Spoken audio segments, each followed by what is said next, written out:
지금 굉장히 뜨거워요. 국민의힘 전당대회 얘기부터 이슈를 좀 다뤄보도록 하겠습니다. 당권 주자들의 첫 TV 토론이 어제 있었는데요. 잠시 토론회에서 나온 발언들 보고 얘기 나눌게요. 이런 식으로 말 바꾸는 거는요. 제가 보면 만약에 특수부 검사시잖아요. 만약에 피의자가 그렇게 가서 말을 바꾸면요. 구속영장 바로 때려버립니다. 당사자이기 때문에 당사자의 의사가 가장 중요한 거 아닙니까? 그런데 당사자의 이야기를 듣지 않고 소통을 단절한다?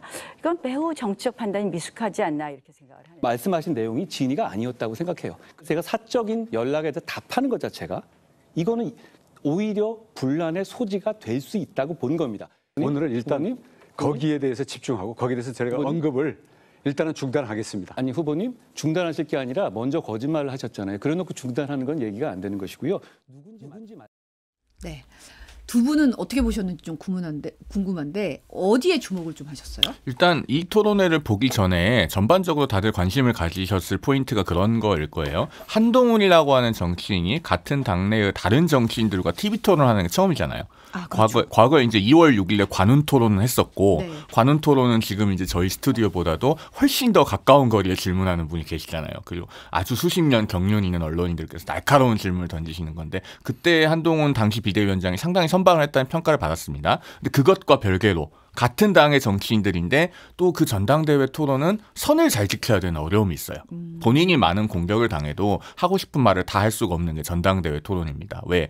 전당대회 이후를 생각해야 되기 때문에. 후폭풍이 있기 때문에. 그렇습니다. 그래서 그런 여러 가지 제약 속에서 한동훈 후보가 어느 정도 할 거냐 많은 관심들이 있었을 텐데 일단은 뭐 무난하게 한 걸로 보여요. 큰 대과 실점 포인트는 없는 것 같고 눈에 띄는 부분이 이제 원희룡 후보죠. 왜냐하면은 두 가지를 일단 답을 못하는 모습을 보였어요. 하나는 한동훈 후보가 사적으로 누군가 가족과 이렇게 뭐 공천을 상의했다. 그런 얘기를 TV토론 전에 했었는데 한동훈 후보가 이것을 거짓말이라고 규정을 하면서 근거를 대보라고 하니까 답을 안 했죠. 근데 이게 많은 시청자들이 봤을 때는 답을 못하는 것처럼 보였을 겁니다. 그다음에 후반부에 가서는 그 본인의 법안 발의 여부를 물어봤잖아요. 외국인 그 영주권자에 대해서 투표권을 지방선거에 부여하는 그 법안을 과거에 발의했던 적이 있냐라고 물어보니까 원희룡 후보가 머뭇머뭇하면서 확인해보고 답을 하겠다면서 토론회 현장에서 답을 못했습니다. 이 두 가지가 아마 시청자들에게는 상당히 유의미하게 다가왔을 것 같아요.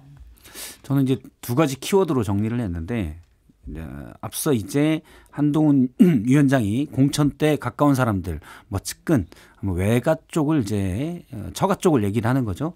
그렇게 해서 한다는 설이 있다라고 얘기한 거에 대해서 따져 물으니까 이제 그런 부분을 중단하겠다고 했잖아요. 이 중단. 네거티브를 중단하겠다. 예, 원희룡 후보의 중단이라는 표현이 눈에 띄었고 그 다음에는 나경원 후보의 미숙하다. 한동훈 후보를 향해서 그게 눈에 띄었는데 중단이라는 거는 일단 앞서 있는 한동훈 후보를 공격하기 위해서 친윤의 지지를 받는 원희룡 후보가 강력하게 배신자론 프레임을 폈거든요. 결정타가 여사의 문자지요. 5개의 문자 원본까지도 공개가 됐습니다. 누가 공개했는지 모르겠지만 친윤이 공개한 게 거의 확실시 되죠. 그런데 이게 역효과가 났어요. 자책골입니다. 거기에 댓글팀을 활용해 뭐 이런 문구가 있어서 뭔가 여사가 정말 부적절한 걸 한 거 아니야? 원래는 사과의 진위를 보여주기 위해서 문자를 원문을 다 공개한 것 같은데 댓글이란 말 등 또 여사가 인정한 대통령의 역정, 경로 이런 표현들이 그냥 나와버리니까 역효과가 났습니다. 그래서 이제 중단하고 일단 빠지는 게 아닌가라고 생각이 되고 또 하나는 미숙이라는 거는 당시에 왜 대답을 안 했냐라고 나경원 후보가 한동훈 당시 비대위원장에게 따졌을 때 저는 그 부분 맞다고 생각해요. 그러니까 공과 사를 구분한다고 하더라도 어떤 목적 달성을 위해서 그러니까 공적인 영역을 해결하기 위해서 사적인데 충분히 우리가 그런 걸 이제 통칭 얘기하면 정무적으로 할 수 있는 부분들이 있거든요. 뭐 밥도 먹을 수도 있는 거고. 근데 그 부분을 한동훈 후보가 그 당시에 전혀 하지 않았죠. 요거는 정치적 미숙이라고 보고 미숙이라기보다는 좀 더 얘기한다면 한동훈 후보가 그러면 한동훈 후보 주장대로 공과 사를 완벽히 분리하냐. 제가 볼 때 검사 때도 안 그랬고 장해찬 전 최고위원이 증언했지만 어떤 다른 목적 달성을 위해서는 사적인 관계 또 사적인 대화도 많이 활용을 해요. 왜 안 했냐? 일단 싫어서 안 했을 것 같아요. 하기 싫어서 좀 짜증나서 안 한 것으로 보입니다. 그래서 근데 그런 부분은 한동훈 후보가 만약에 이제 정치인으로 본격적으로 하려면 좀 극복을 해야 되는 부분이다라고 생각을 해요. 지금 사실은 이제 이 문자 논란이 토론회에서도 이 사과의 진위 여부를 놓고 해석이 좀 엇갈리는 부분이 분명히 있었어요. 한동훈 후보도 뭐 이거는 진위가 아니다, 이거는 아니었다고 생각한다라는 얘기를 했는데 지금 중앙일보 단독 보도에 따르면 김경률 비대위원 마리 앙투아네트 발언이 나오고 나서 윤석열 대통령과 한동훈 위원장이 전화로 언쟁을 벌였다. 여권 핵심 관계자 인용해서 전했는데요. 그리고 JTBC가 1월 19일 김건희 여사가 1월 19일이면 그 문자를 보낸 세 번째 문제를 보낸 날이잖아요. 그날 주변 여권 인사에게 보냈다는 메시지 입수해서 보도를 했는데 어떤 내용이 담겼냐면은 영부인이 사과하면 민주당이 들깨처럼 물어뜯을 것이다. 이런 내용이 담겼다는 거예요. 어떻게 보세요? 이제 이러면은 사실은 사과하겠다는 문자를 보냈지만 다른 맥락에서는 이거 이중 플레이 아니야? 뭐 이런 지적도 나오더라고요. 어떻게 보세요? 사실은 이 문자 논란을 저는 좀 그만했으면 하는데 왜냐면은 우리가 그 뒤에 계속해요. 재밌어요. 우리가 그 뒤에 어떤 일이 전개됐는지는 다 봤잖아요. 네. 실제로 여사는 그 당시에 사과를 안 하셨어요. 그러면은 이게 정말 사과하려는 진위가 있었는지는 실제 진행된 과정으로 판단할 문제입니다. 다만 그럼에도 불구하고 이제 몇 가지 보도들이 이어지고 있으니까 좀 살펴보면은 그 공유됐다고 하는 글이 제가 봤을 때는 1월 20일 그 다음 날입니다. 국민의힘 의원 단체 대화방에 이용 당시 국회의원 이 공유한 내용하고 아마 거의 같은 것 같아요. 그때 보면은 이용 의원이 한 그 보수 유튜버 언론인 출신입니다. 그분이 이 사과 불가론을 주장한 것을 내용을 정리한 글을 올려요. 거기 보면은 뭐 문재인 전 대통령, 이재명 대표 모두 배우자에 대해서 사과하지 않았고 선거를 망치지도 않았다. 그런데 왜 퍼스트레이디에게 사과를 요구를 하냐. 또 퍼스트레이디가 사과하면 수도권에서 지지율이 올라가냐. 그다음에 사과를 하면 선거를 망치는 길이며 이런 마타도어에 속으면 안 된다. 그다음에 사과와 용서, 관용은 정상적인 사람과의 관계에서 하는 것이다. 뭐 이런 내용들이 있어요. 그러면은 이 이용 전 의원은 당시에 이제 굉장히 친윤의 주요 의원 중에 한 분 아닙니까? 당시에 대통령실이나 혹은 여권의 그 친윤 핵심이라고 불리는 분들이 어떤 시각을 갖고 있었는지는 우리가 충분히 미루어 짐작할 수 있어요. 그리고 앞서 말씀하신 그 공유되었다고 하는 문자가 있으니 그런 것들을 모두 종합해 보면 이제 진위는 판단할 수 있는 거 아니겠습니까? 저는 중국집에 가면 늘 짬뽕을 먹어요. 짬뽕 팥입니다. 예, 근데 짜장면은 너무 빨리 끝나요. 식도락의 즐거움이 너무 빨리 끝나서 그래도 건져 먹을 게 많은 짬뽕을 고르는데 늘 고민을 합니다. 짜장면을 먹을지 짬뽕을 먹을지 고민은 해요. 계속. 저는 여사도 당시에 마찬가지였다고 봐요. 그러니까 사과를 할지 안 할지 마음에 딱 결정을 하고 하는 게 아니라 계속 왔다 갔다 고민이 됐을 거예요. 그렇지만 제가 늘 짬뽕을 먹었다고 하듯이 여사도 결론적으로는 한동훈 위원장이 사과하십시오라고 했어도 사과를 안 했을 것 같아요. 그거는 대통령이 당시에 제가 여권 관계자에게 당시에도 들은 얘기가 대통령이 여사의 문제든 뭐든 사과를 하기 시작하면 사과는 잘못, 불법에 대한 사과가 되고 이게 탄핵의 빌미를 줄 것이다. 여기에 대한 공포가 상당했다고 그래요. 공포라기보다는 뭐 그런 예상, 우려. 그래서 거기에 대해서 정말 완강하게 선을 그었다고 그러더라고요. 그래서 아마 여사가 예를 들어서 뭐 여보 내가 사과할까라고 했어도 대통령이 안 된다고 했을 것 같아요. 그래서 사과는 안 됐을 것 같은데 그러면 한동훈 위원장이 왜 계속 이렇게 자꾸 사과하겠다 물어봤냐. 제가 볼 때는 일단 윤 대통령과 한동훈 위원장과의 관계를 위한 것으로 보여요. 그 전에 15일 날 첫 문자를 보면 대통령 특검법 저와 대통령의 특검법 때문에 불편하셨다. 뭐 이런 얘기가 나옵니다. 첫 번째 문자에서 그런 얘기가 나오는 거 보고 그다음에 제가 뭐 위원장이 결정하신 대로 할게요. 이런 얘기들 하고 마지막 또 25일 문자에도 대통령이 큰 소리로 역정을 내셔서 얼마나 상심하셨겠습니까? 이런 얘기가 들어요. 그러니까 전반적으로는 현재 권력과 미래 권력의 충돌에서 또 거기에 한 요인이 여사 본인이거든요. 그래서 여사가 약간 정무적인 그런 거 있어서 어떻게든 둘 사이를 화해시키려는 이건 뭐 인간적인 부분이 있을 수도 있겠지만 기본적으로 정권이 벌써 이렇게 미래 권력과 충돌이 되면 안 된다. 그래서 그 문자를 일단 계속 보냈던 것 같아요. 그거는 내 마음은 꼭 그게 아니에요. 사이좋게 지내요. 라는 말에 저는 다른 표현 정도도 충분히 숨어 있다. 라고 봅니다. 약간 중재의 의미가 있는 거다. 그렇죠. 근데 아니면 그러면 거기서 전 사과 못 하겠어요라는 것보다는 이러이러한 얘기들이 있는데 시키면 할게요. 시켜도 안 해요. 제가 볼 때는. 왜냐면 대통령이 워낙 안 강하니까 안 할 건데 일단 말은 계속 그렇게 해서 둘 사이를 뭔가 분위기를 좀 쿨다운 시키려는 그런 노력의 일환도 상당 부분 들어가 있을 거라고 봐요. 근데 지금 보면은 이 전후 상황에 대해서 계속 추가 뭐 증언 진술 상황에 대한 얘기가 계속 나오고 있거든요. 이 와중에 이제 진중권 광운대 특임 교수가 SNS에 총선 뒤에 김 여사와 57분간 직접 통화했다. 지금 친윤 측에서 주장하는 내용은 내가 여사께 직접 들은 것과는 정말 다르다.